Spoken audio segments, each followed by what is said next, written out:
Howdy, guys, howdy. Hoping this doesn't turn it off. What's going on, guys? What's going on? So I am here. The moment of truth, guys.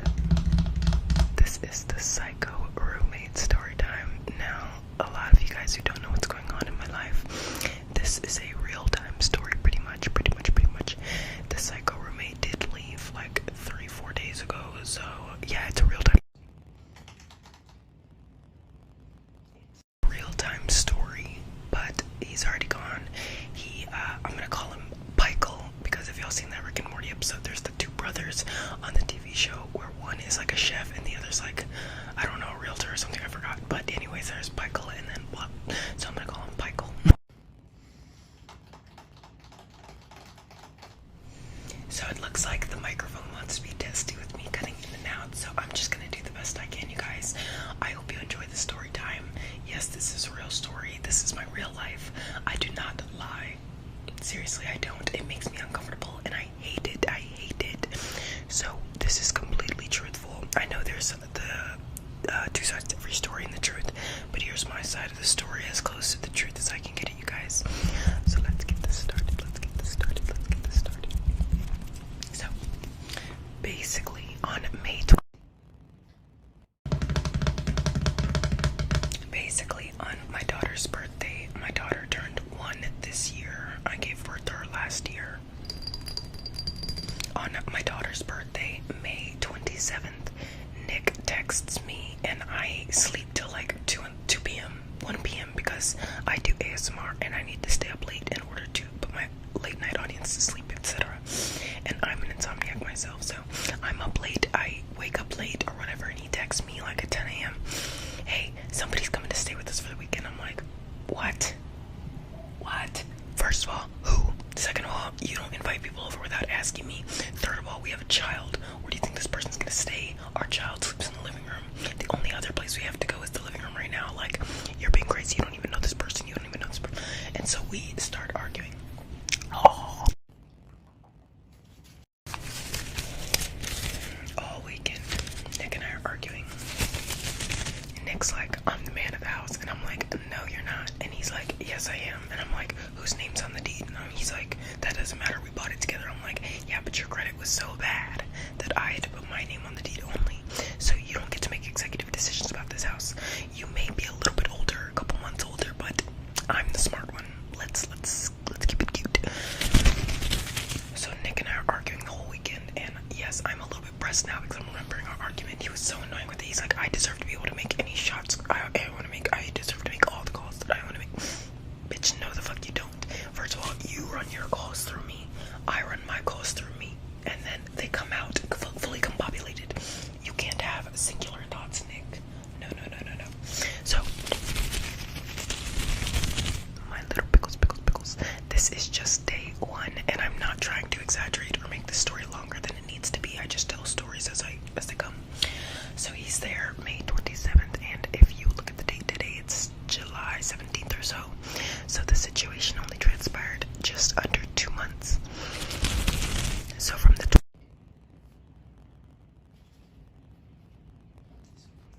7th of May to like the 1st of June or whatever, he was just staying with us as a guest. Nick and I argued all weekend about it. Like, seriously, Michael was in the garage because by this time we were like, hey, you're in the living room, you're with our daughter, you know. We brought Jasmine into our room for the nights that he was there, but like, we were like, hey, you can have your own space. We have an extra TV in the garage. All you need is a console. We have all these extra tables out there. We have a couch out there that you could sleep on in the garage. But the way our garage works is it's like converted. It's like a room, you know what I mean? So he wasn't like in a garage for real. Insert clip.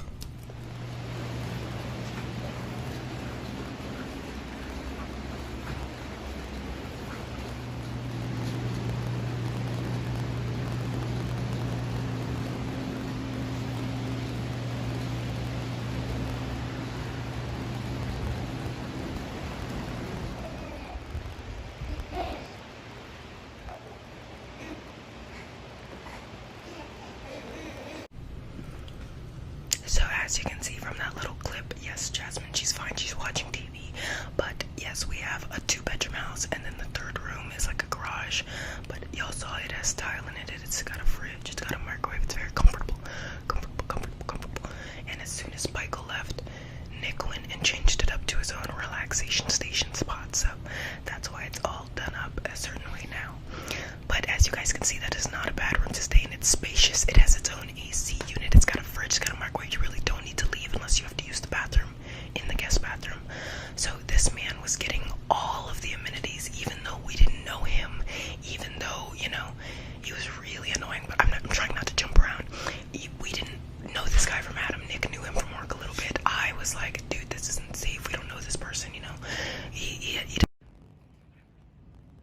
So doing our best to get him comfortable. We put him on our air mattress. You know, after we discussed the rent situation, we put him on our air mattress.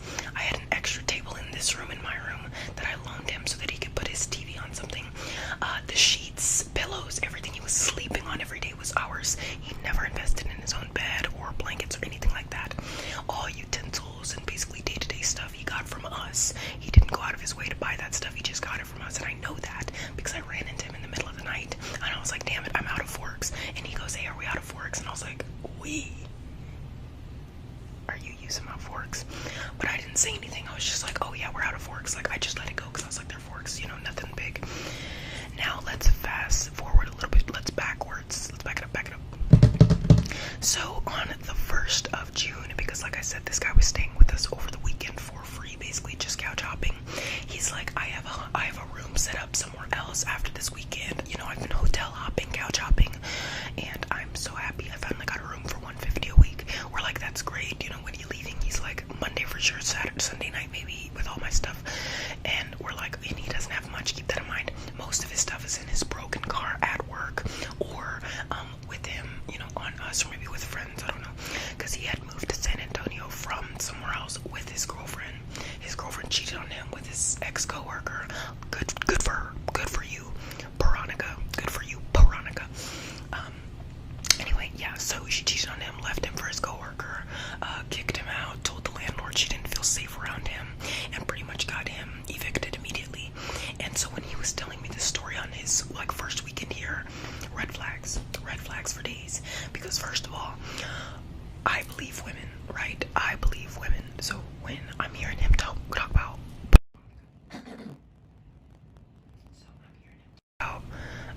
about Veronica, and I'm like, there's no way you didn't do anything for any of this to happen. Like, you're saying you weren't here half the time. First of all, second red flag, you weren't with your girlfriend half the time. You're openly admitting that. He's like, yeah, I had to go out and do my jobs, work, you know, I had to get on planes, go cut trees across the states, whatever. Because he's an arborist, and arborist is somebody who climbs trees and cuts trees. So I'm like, okay, so you're not even with her most of the time. Like, of course she fell for somebody else. Like, you have to be in a relationship, you have to be with your partner. So that part also made me upset. He was like totally oblivious to the fact that he was gone most of the time. Like, he's like, yeah, I just gave her money for the bills. She ended up putting a bunch of money away. She took all my money and then, you know, basically locked all the cards, screwed me over, told the landlord to kick me out, etc. And so for me, I'm just looking at him. He's like, oh, I want a fork. For those who don't know what fork means, yourself. I did establish that on live. So he's been talking about forking himself. So he has been talking about forking himself the entire time he's here. Like, never mind that we gave him a bed. Never mind that we gave him, you know, a place to sleep. We negotiated. I talked to him. I was like, hey, so you're going to that other place for $150 a week. And then on the last day, of course, like Monday morning, Sunday night or something, he's like, hey, that room fell through. I'm just going to go fork myself. I'm going to go blow my fork off. I'm going to fork it up. I'm going to fork it.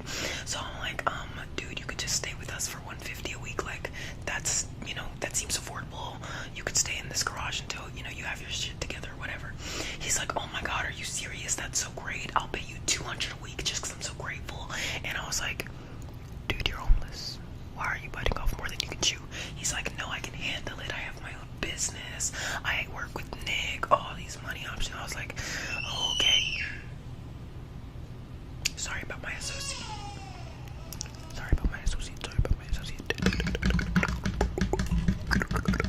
Anyways,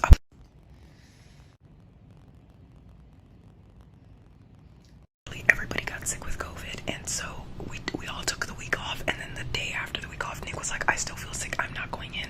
And so Michael thinks in his stupid little pea brain that we're trying to sabotage him and get him fired. Let me ask you something, Michael, let me ask you something if you're watching this.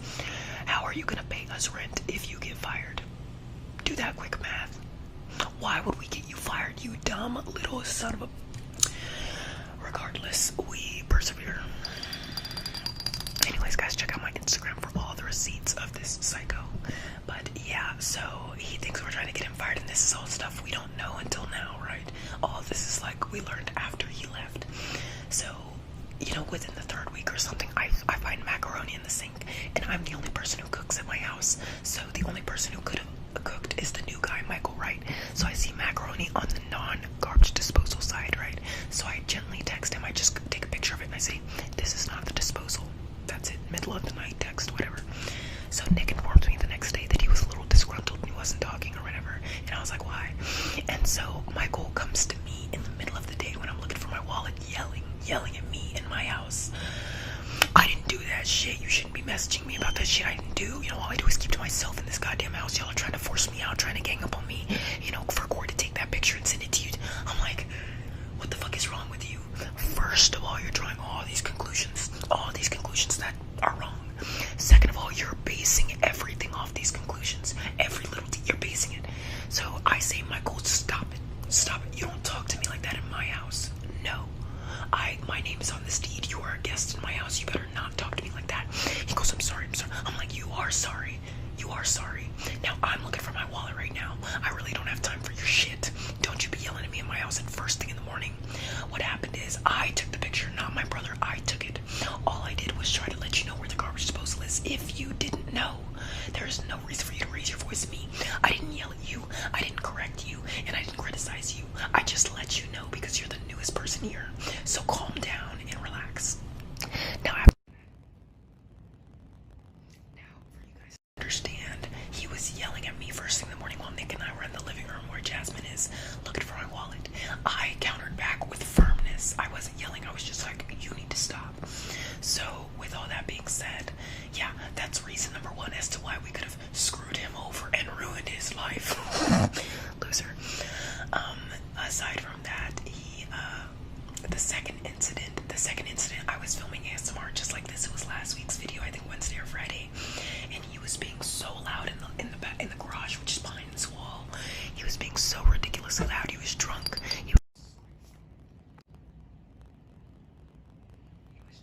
He was screaming, and I walked out there and I said, hey Michael, you're being a little too loud. Can you just bring it down a bit?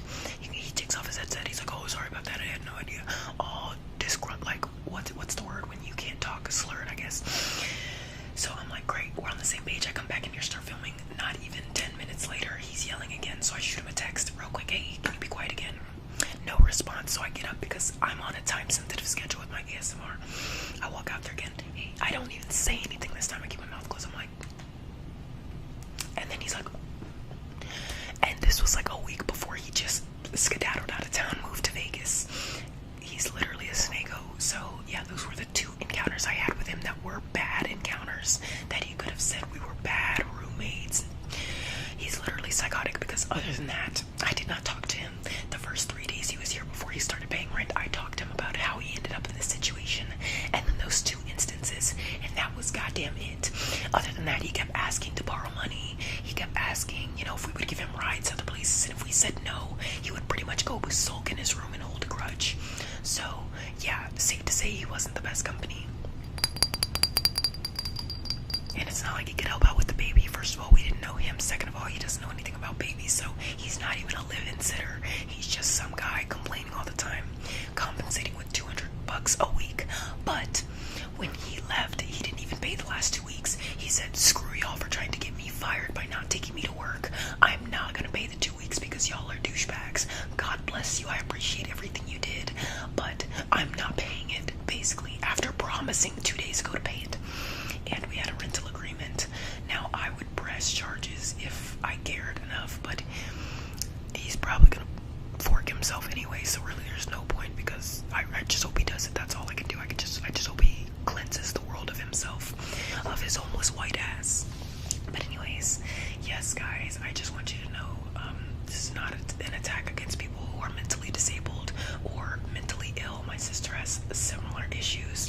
This is not an attack against homeless people. This is an attack against scumbags. So if you're a scumbag, like the scumbag in the story, don't be a scumbag. Anyways, yeah, so that's like the hot tea of the story. So Nick's perspective is a bit different because they were actually going to work together on and off or whatever. Well, every day, but like, you know, Nick would come home and talk to me. So I know that at work he was borrowing money from coworkers. One of the boss's brother loaned him money. You know, he made a friend. The friend, I'm gonna call him K. K, like kangaroo. K ended up taking him in Thursday and Friday of this week when he left our house and said, I'm not staying here anymore because y'all are weird or whatever. He went to Kay's house and Kay took him in for the 3 days that he was gonna be in town because he left on Saturday. He got on a plane on Saturday and went to Vegas. So first of all, Kay, you suck too, because why are you helping an accomplice of fucking thievery? You know what I'm saying? Thievery. Second of all, this guy is a loser. He bites off more than he can chew, and he's just full of himself. Like, it's ridiculous. I mean, I'm rolling my eyes, but you guys can tell by the story. Please go look at the screenshots on my Instagram. It's Sjiadyasmr on Instagram. It will literally show you that I am not lying. I'm not exaggerating. These are nothing's voted. It's just facts. I brought a homeless man and a white homeless man just for him to say that we didn't do anything for him as he slept on all our shit in our house. And guys, the AC broke. The AC broke the first week that he was here, but don't worry, the AC in the garage works fine because we have 2 AC units, one in the garage, one in the house. The one in the house broke, so this son of a bitch got to use our AC unit the entire few weeks he was here. While it was out, we had to deal with it, hot to heat, whatever. And he wouldn't even want to keep the door open, keep the door open to keep circulation. So Nick, Jasmine, Corey, and all of us were suffering in our house while this homeless man was getting the good life. A fridge, a microwave. He was borrowing a bunch of our crap, our mattress, our TV stand, all this stuff, our AC, all of it he was using. But in his text, he said we didn't do anything for him and we sabotaged him. So yeah, scum of the earth. Honestly, he just blames all his problems on other people. He's garbage. I called Nick's boss and I was like, hey, he basically scammed us, left with all our money. You know, you're probably never gonna see him again or whatever.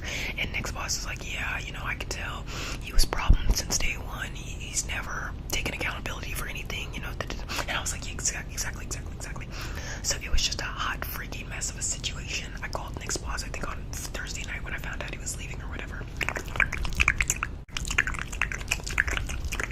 And it was just messy. Like, in my opinion, how are you gonna say we haven't done anything for you, or that we were trying to sabotage you out of a job when you have to pay rent? Like, what do you think we're gonna keep putting you on payment plans? Have you thousands of dollars in debt to us still living with us? No. After you don't make that second payment, you're evicted. So he did himself a favor by evicting himself, because nobody's gonna do a payment plan with you. So he was assuming that we were trying to get him like kicked out, and like he said in the past that he's had problems with other roommates trying to conspire against him. I wonder why. But anyways, yeah, he just thought it was another situation of that. But guys, this guy was such a psycho. I can't even do this story justice because he didn't even bother us most of the time. It was the hardest in the beginning when Nick and I were arguing about him staying with us, and he could hear everything. Like I said, he could, because he's right across the hall. He was right across the hall, so he could hear everything. And I told Michael, I was like, look, Michael, I am not mad at you. I am mad at Nick for not communicating to me that you were coming.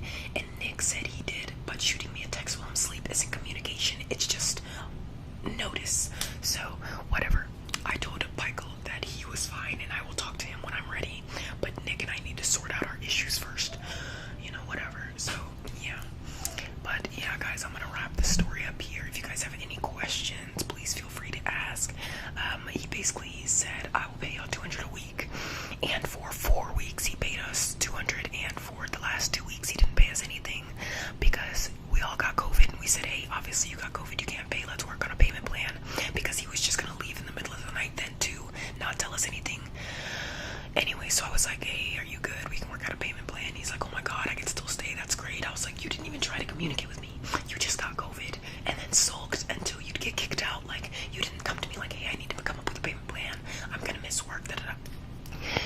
He's just not proactive. He's a loser, and it was honestly a shame knowing him. It was a bad experience, but I'm just glad I got to collect some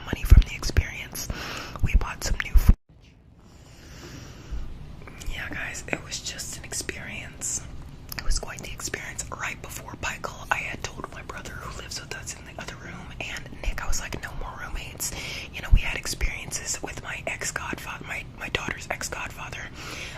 Him and his girlfriend basically did not watch Jasmine when they were supposed to, so I almost went to work and left my daughter unattended because they wanted to try to like pull a fast one. My first roommate, which was my childhood best friend, we are not close anymore. Nick and him got into a physical altercation. So there have just been so many examples of why roommates don't work. Somebody in my comments said two's a company, three's a crowd or something like that. So 3 is a crowd indeed, especially if they are not black.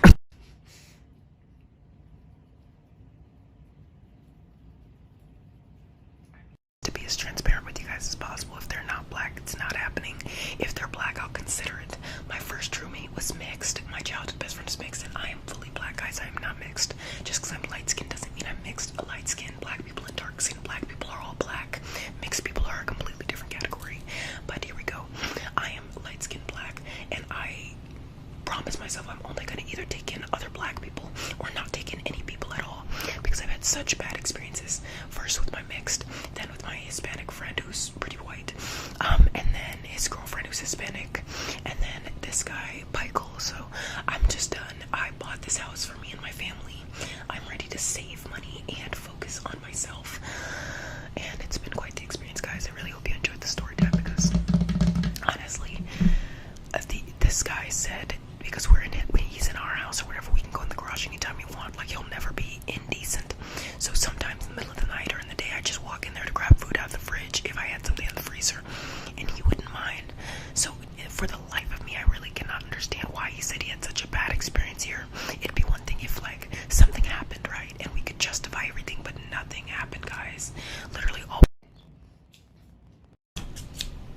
we did was take him in, listen to him complain about his ex-girlfriend Veronica for forever, because he did every time he opened.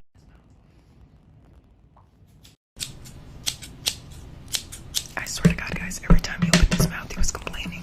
Every time he opened his mouth, he was complaining about somebody or something, either his ex, our bosses. He kept trying to say that Nick's bosses were trying to sabotage him as well, you know, fire him easily or whatever. Like, bro, what do you expect when you don't have a car? You're not reliable. You make excuses all the time. You barely just got a house. Like,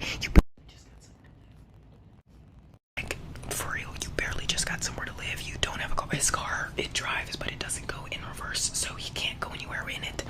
Like, this guy was the worst. Like, I want to say hot mess, but he wasn't even. No, he's like a cold mess, like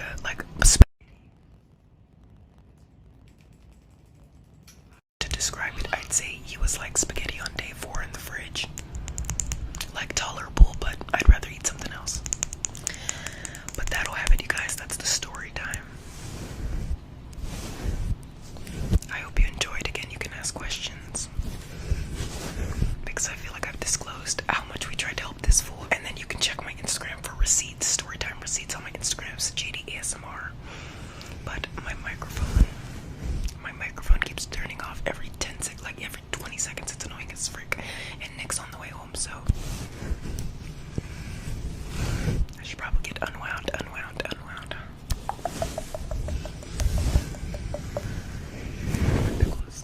Well, thank you guys for watching the story. If you got this far into the story time, you finished it. Congrats. But basically, yeah, guys. So here's how he left. Right?